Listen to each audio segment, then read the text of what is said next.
আপনারা জানেন যে আমরা বেসরকারিভাবে আমদানিকৃত যে এলপিজি তার মূল্য প্রতি মাসের 2 তারিখে নির্ধারণ করি।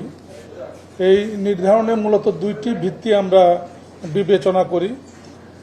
একটি আমরা যেটা বলি সৌদি সিপি বা সৌদি কন্ট্রাক্ট প্রাইস, এবং আরেকটি যেটা প্রিমিয়াম ভাড়া এবং ইন্স্যুরেন্স অ্যান্ড আদার্স, এর সঙ্গে বৈদেশিক মুদ্রা বা ডলারের বিনিময় হার বিবেচনা করা হয়।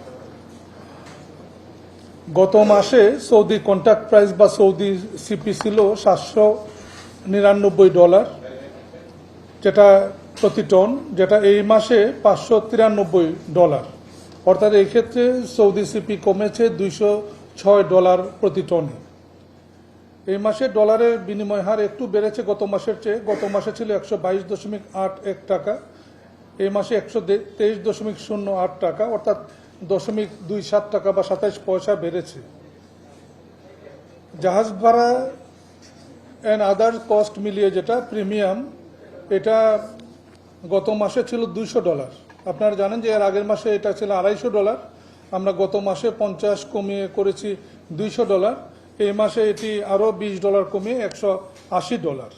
সেই অনুযায়ী প্রতি কেজি এলপিজির মূল্য, যেটি জুন মাসে ছিল 157.06 টাকা, এটি জুলাই মাসে এসে হয়েছে 127.30 টাকা, অর্থাৎ কেজি প্রতি কমেছে 29.76 টাকা।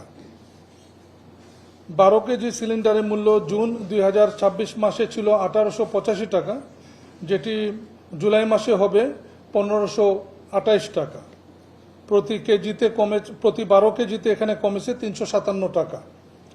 কোম্পানি বিক্রি করবে 1433 টাকায়, পাইকারি বিক্রি করবে 1483 টাকায়, এবং খুচরা বিক্রেতা বিক্রয় করবে 1528 টাকায়। এই মূল্যহার আজ সন্ধ্যা 6টা থেকে কার্যকর হবে। ধন্যবাদ। এটা হলো 70.40 টাকা অটো গ্যাস, এটাও কমেছে।